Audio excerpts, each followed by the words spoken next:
नमस्कार, मैं अनीता सेठिया आज के इस वीडियो में आपका स्वागत करती हूँ। आज मैं आपको एक ऐसा संस्मरण सुनाने जा रही हूँ जो रहस्यमयी है। आप वीडियो में अंत तक बने रहें। चलते हैं उस रहस्य की दुनिया में कि वो कौन थी।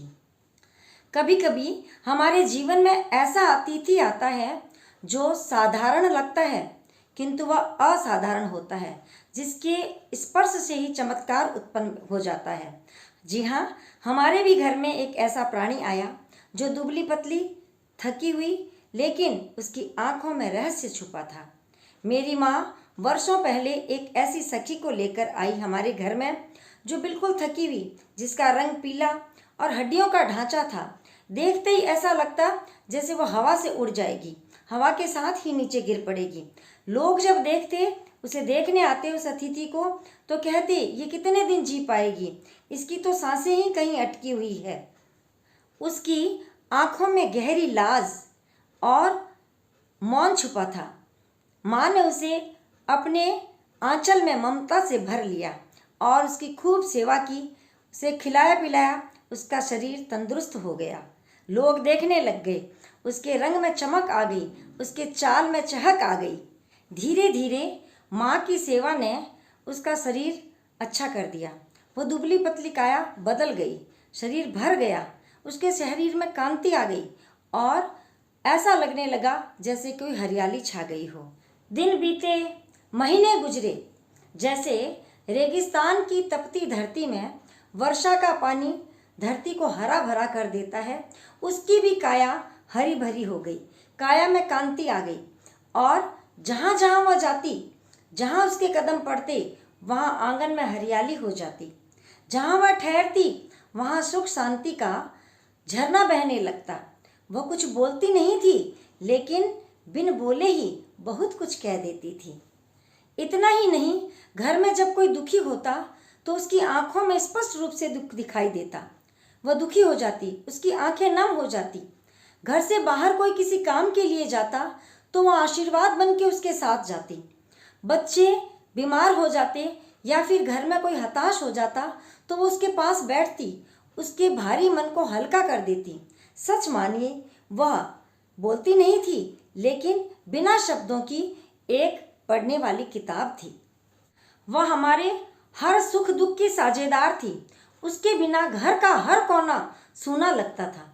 जब वह आती, उसके कदमों की आहट से ऐसा लगता जैसे हमारे भाग्य के दरवाजे खुल गए हैं और उसकी आंखों में मासूमियत से ऐसा लगता कि वह हमारी अपनी है। उसकी आंखों में अपना तो झलकता था। जब वह नहीं होती, किसी का भी मन नहीं लगता, मानो वो ईश्वर का एक ऐसा अंश है जो हमारे वरदान बनकर हमारे घर में आया हो।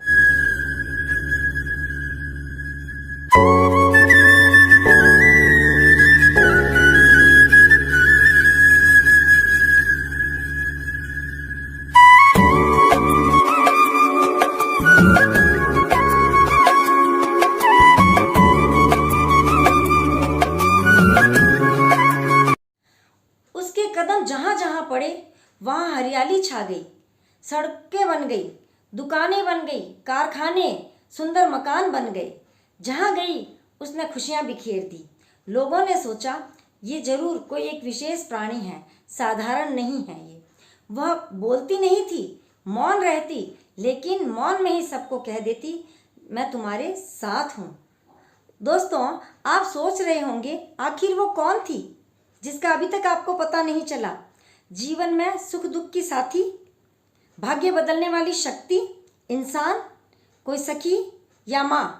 नहीं, वो चमेली थी। जी हाँ, आप सही सुन रहे हैं, उसका नाम चमेली था।